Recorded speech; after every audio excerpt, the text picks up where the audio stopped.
It's time, people. So what we're going to start here with the next episode of Tattoos and Toddlers, my friends. Welcome to real life. Welcome to the podcast that keeps it real. We are talking parenting, we're talking business ownership, and we're talking tattoos.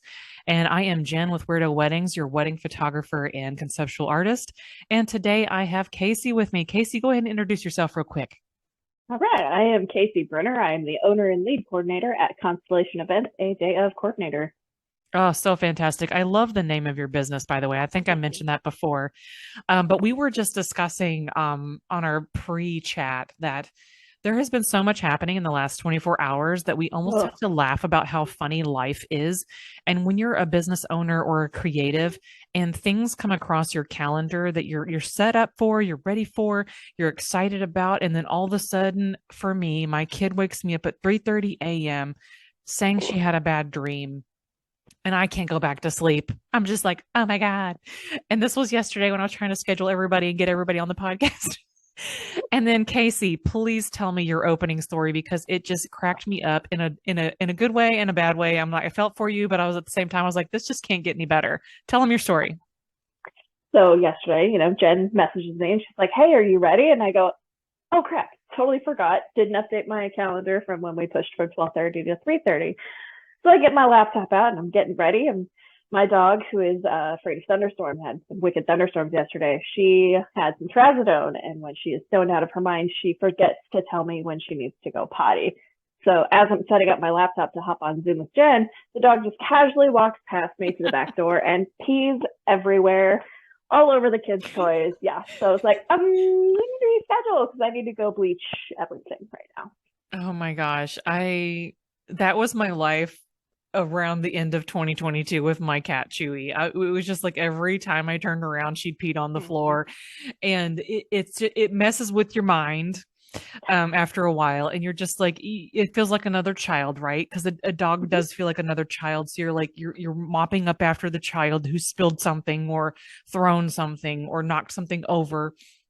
And y'all, this is real life. And I just want y'all to know this is a nice, safe space for us parents who are just trying to figure it out. I'm just taking it 10 seconds at a time at this point.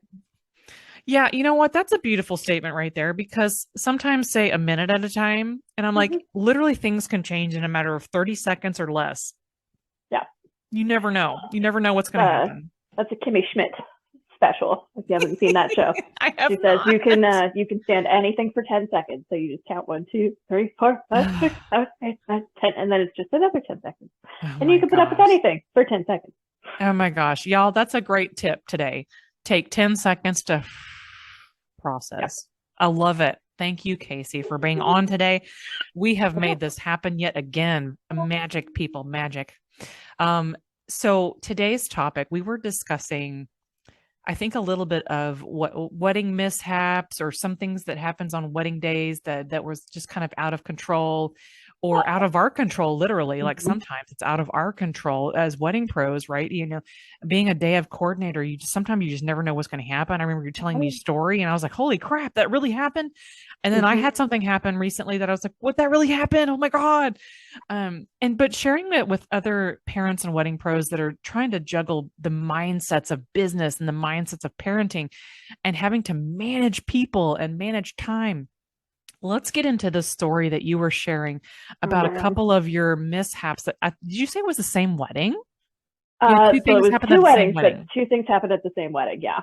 Okay. Let's get into it. Let's just give them the juice. Let's give them the tea. Let's give them the hot coffee, the reheated coffee. Let's do it. There's plenty of tea right there. So this one, it was a wedding, thankfully in Dallas, because if it had been out in the sticks, it would have been a lot worse. But this was a fabulous wedding and everything was going great. And the way that I personally run weddings is like a stage production, to where I tell my brides and grooms that if something goes wrong and they can't tell and I'm able to fix it without costing them any extra money, I'm straight up not going to tell them that anything went wrong. Absolutely. They don't need to know. They've already got enough stress on that day. I'm Absolutely. just not going to tell them. Tell them about 3 months later, right? I had to tell them. Well, and I usually send them an email like a couple days later, like, hey, in case it comes up with the vendor, this is what happened. Some little details for you. But anyway, This was a wedding where I arrived at, well, I want to say 1 o'clock, and the DJ was supposed to get there at about 4, and the cake was supposed to drop off at 3. The DJ did not show up at 4. So I called the DJ. I said, hey, it's about 30 minutes to ceremony time. They have a ceremony musician, no big deal. Like, you've got buffer time to set up, no big deal. But like, when should I expect you? Be like, oh, I'll be there in about an hour. Just completely not worried about it at all. And I was like, an hour? Okay. Well, you're supposed to start spinning in an hour, but all right, I can make that work. No biggie. So an hour goes by, and now it's like butting up against the time that he's supposed to play. Oh and gosh. I had talked the musicians into like continuing to play, be like, hey, can you just give me like 10 more minutes? That'd be great. So then I called the DJ again and be like, hi, are you close? He's like, yeah, I'll be there in about an hour. You said that an hour ago. He's like, yeah, I know. Oh my gosh. No excuses, no nothing. Just be there in an hour. Okay. So luckily this was a venue that had an AV system and a laptop from the venue owner. So I was able to log into my personal Spotify and hook up a top 100 hits playlist for the cocktail hour. And that just kind of worked. And this is also the reason that I get all of my couples planned songs and I download them on Spotify just in case. Oh my gosh. First of all, how awesome are you to do that? Just going to say that. Oh yeah, because things happen and you'd want to have a backup and just in case. Yeah, so I was playing their first dance song on my Spotify when he finally shows up. He was 2.5 hours late, if not 3. It was a long time. So he finally shows up, and as they're in the middle of their first dance, being videotaped, photos, the whole nine, he interrupts the song, he unplugs everything to start plugging his stuff in. How are you going to interrupt their first dance, dude? Oh my God. Oh my God. You should see my face right now. I don't even know how to respond to that. It was real bad. And like, I looked at him, I'm like, what are you doing? Like, by all means set up, but you don't interrupt the first dance. Like, you can wait for a minute and a half. Like, stop. Ugh. So same wedding. Their cake was 4.5, 5 hours late. I think she signed up at like 8 o'clock. Or it might have been 9. It was really late. And she was supposed to be there by, I think, 4 or 5 before the reception was to start. And I had called her and texted her probably 10 times in the first hour that she wasn't there, just to say, hey, I need an ETA. Like, what's going on? Nothing. No communication whatsoever. I thought she completely no-showed. I had actually sent a groomsman to Market Street, which again, thankfully, this one was in Dallas proper. Oh my gosh. So I had actually sent a groomsman to Market Street to get something for them to cut and some cupcakes for us to serve, just to have something for them to do. And she finally rolls in with a cake in a wagon at like, I think it was 8:30 or like 9 o'clock. It was really late. And she's visibly pregnant. And she said, hey, where do I put this? I'm like, back in your car? I don't know. Like, so I helped her set up quickly inside of the reception hall. And as I'm pulling the cakes out, they're warm. Which, so they're like, for those of you who don't know, wedding sort of cakes fresh, like just out of the oven. Yes. Yeah. Like they're supposed to be made like days in advance, so they cool enough for frosting. Like most wedding cakes are decorated the day before they arrive, and they're baked the day before that. So the fact that it was warm, she just made it. She had just made that cake, absolutely, and it looked terrible. The frosting was melting. Say, if the frosting is melting, absolutely, it's just bloop. It's different if it was an environmental problem. No, nope. And she tried to say that she had a doctor's appointment, and I'm like, at 8 o'clock on a Saturday, and you couldn't have texted me back in all those 4 or 5 hours that you didn't show up. Sure, no, she forgot straight up.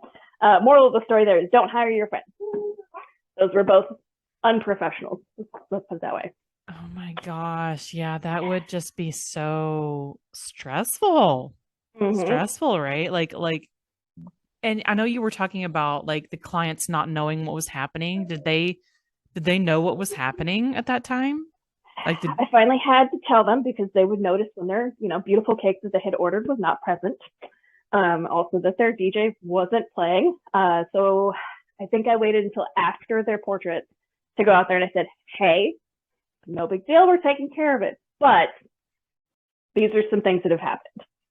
And they got a full refund from both, I believe, if memory serves. Wow. And, you know, at the end of the day, do they feel like they still had a good time regardless of Oh yeah, the couple of mishaps and all that? And oh yeah.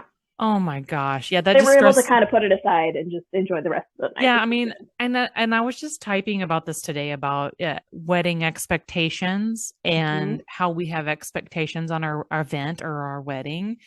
And that's a really good point to, we don't want that to happen. Us as wedding pros, we definitely don't want that to happen. That is not first case scenario. That is last case scenario. Yeah. We prefer to actually be on time and deliver our products and our services on time. So Oh yeah. that makes me like palpitate just a little bit because of, you know, and just, but knowing that when you have a solid team behind you to help you through it, or even just completely take care of it without you knowing, that is Yeah. so amazing. Like Clutch. I have so much love for planners and coordinators and designers that can do their job and not stress people out Yeah. if something goes wrong, because we know that we don't want to tell our couples at all if anything is Mm-hmm. a stressful Oh, situation. So I kind another of wanted story to on that share one. what happened to me recently that is totally, it's totally a thing that could happen, but only in the scenario that I'm in. So my couple was getting married in a very public space, Mm. at the Renaissance Festival. The thing that I was not prepared for, because it's been a while, you know, because these are seasonal events, these are seasonal things that only happen a couple of months out of the year.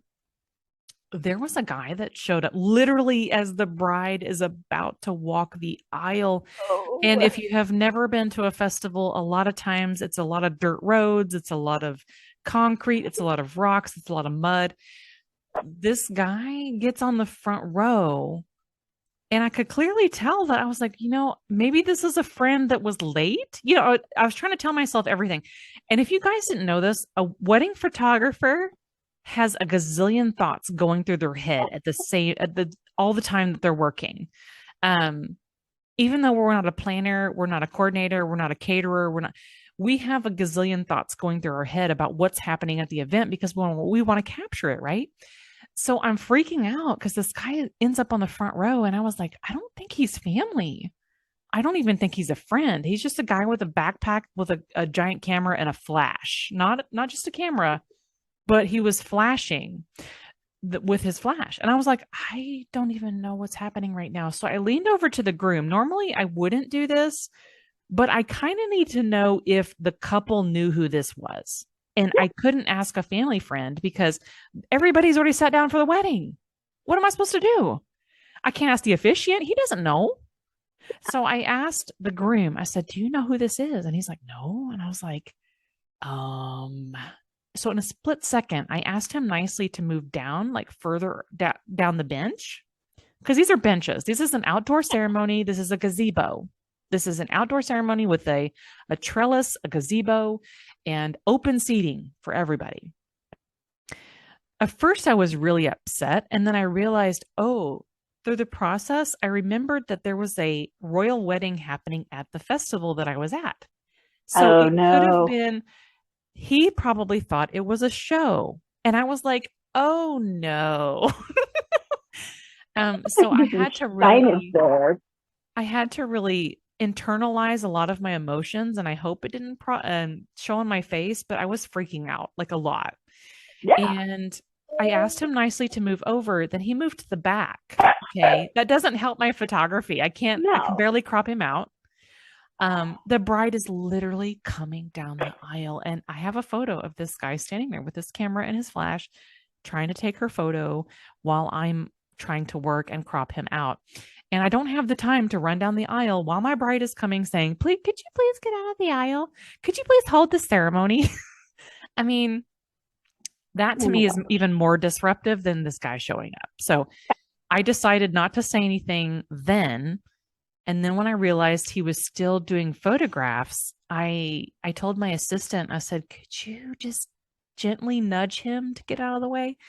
And thankfully I had an amazing assistant that day, because not only were we doing photo and just photos, we were doing a video documentary. So I was like, I needed to have that space available for that. So my assistant was so wonderful. He said, you know, can I move out of the way just a little bit so she can do her job? And thankfully after that, he understood that I mean, it's a real wedding. It's a real wedding. It's not a show. Private event, buddy. I think everybody that day was confused on where the royal wedding was happening. So there was a lot of people that weren't a part of the wedding parties and events showing up. But it made me think about communication. And it made me think about how last minute communication, while inconvenient, is also very important. Yeah. And I was thrown out of my element for a second. I was like, oh my God, oh my God, oh my God. You know, I was freaking out. But, you know, at the end of the day, about halfway into the reception, I did tell my couple, I said, I don't know if you saw this, but this guy kind of showed up. You know, you may have some extra photos from your wedding. Just going to tell you that. But this guy showed up on the front row. I have no idea who he was. You're going to see him in your photos because I didn't have time. I just didn't have time. I just don't have time to remove him from the ceremony. And the coordinator was working, you know, she was working multiple events that day. Oh, yeah. There was nothing I could do to make it even more obvious. The fact of the matter is, and I think the moral of this particular conversation is that we made sure that our clients enjoyed their experience versus bringing up a concern right away unless necessary. And so, and this particular couple they felt like they had a lot of things going wrong and a lot of things not running on time, et cetera, et cetera. And so to add to that, I was like, I'm not going to add to that. There's no reason to. It's their day to celebrate and just feel really good about their event and celebrate with their friends and family. So that was my story of, oh my God, like what just happened? And that was very recent and was very, I guess it shook me awake. I was like, oh my gosh, I should really be on guard for things like this happening in this public space. Now, I just need to be very clear that this is a very public park. It's a very public event. So when people come in and out of the space, it's almost like, you know, it's expected in a way. But at the same time, I was not expecting it because most times, I'm going to say 9 times out of 10, people are there for the wedding to enjoy the wedding. They're not a bystander that's just attending the event. Yeah. So this makes my situation unique in that it's done in a public space, not a closed off space. But it's a good reminder for even if any of you are doing something, if you're doing an elopement or a wedding or something in a public space where you know the public might accidentally jump into your event, just be prepared to handle it as best as you can. Because even one of the moms on site, she's like, I heard you talk to him. And I was like, yeah, I was trying to be nice. Trying to nudge and be like, this is I did not want my couple did not need any more stressors at all. And I was like, I just wanted to quietly say, get out of the way. Get away. Yeah, no, I had a similar one. Actually, my most recent wedding, we could not locate the rings. 30 minutes before the ceremony. So we had a little bit of time, but not a whole lot of time. And I went and asked the best man who was supposed to be responsible for the rings according to my paperwork. And I said, hey, just want to make sure you have the rings because I've been burned before. So I usually check.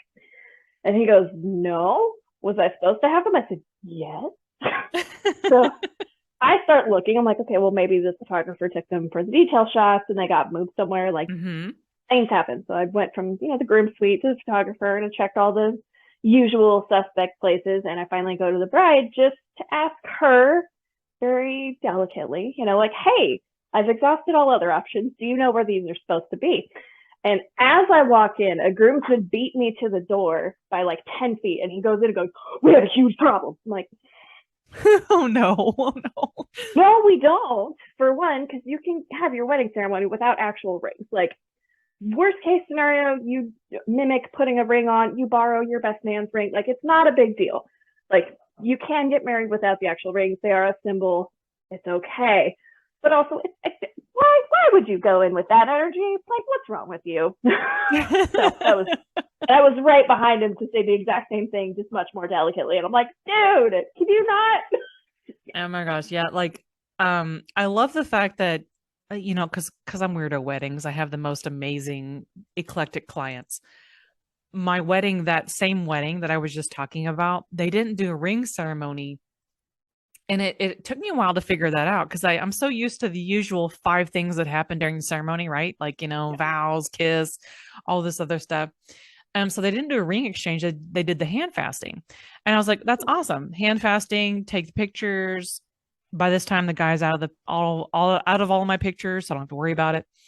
I get to the reception. I was like, wait, do y'all have rings? Do y'all have rings that I need to take photographs of? And they're like, no. And I loved her response because it was so genuine. She's like, you know what? We're prone to losing things, and we didn't want to lose the wedding rings on this day.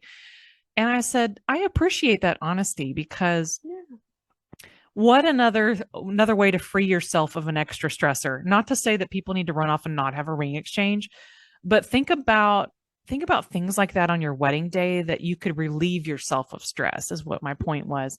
And so the fact that I didn't even have rings to do detail shots of, I thought that was just unique. That was unique to me. I think it's been a long time since I've had that happen.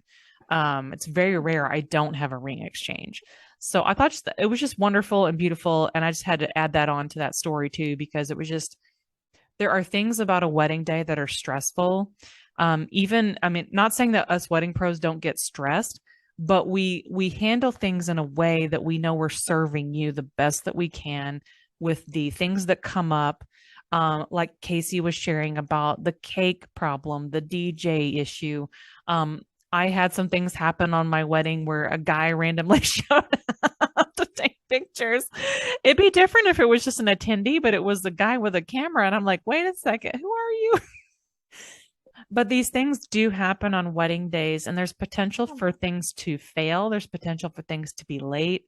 And I'm sure, Kacie, you also have like a way to speak to our clients about things are going to happen. Oh yeah. But we need to help be there for them, not talk at them, not judge them, not do anything, but actually just be there for our clients and help them through whatever stressor might come up. Do you want to add to that real quick? Yeah. I tell all of my couples on our final details call, just assume that something will go wrong. Just accept that something will go wrong, and hopefully it will be small and before the ceremony, and it won't be a big deal. But even if it is something that's later and it is a bigger deal, and in the big scheme of things, it's really not a big deal. This is one day. You're still married at the end of the day. So long as you get married, everything else is a wash. And that's, you got to just keep sight of the important part of the day. So I feel like with wedding planning, because it takes so long and it's such a big deal, and people make, the checklist and all the vendors you have to buy and all the details, people can get really lost in the weeds and forget why you're there in the first place. And that's to get married to your life partner that you love. And that's the important part. Absolutely. I concur with that. I've been saying that a lot lately. And even when I'm writing an email or a blog or whatever, I'm just like, let's remember why we got together in the first place as far as having this event. And as much as things may go right and wrong, the end of the day, you're with the love of your life. Mm-hmm. You're hopefully going to have your forever person, whatever that looks like for you. And then that's really the only job you have on your wedding day is just say I do, and for the love of God, kiss him if you want to. If you want. And the rest of it is just extra celebration ideas and dreams and everything that you may have wanted to do since you were a young person, or you had ideas as a creative. I love that all my wonderful weirdos have their own ideas of what they want to do. So I think we're almost done pretty much with our conversation here. So anything else that we want to leave our listeners with today as we talk about juggling life and business? And as we know that your wonderful little baby is on here with us, I can hear her playing in the background.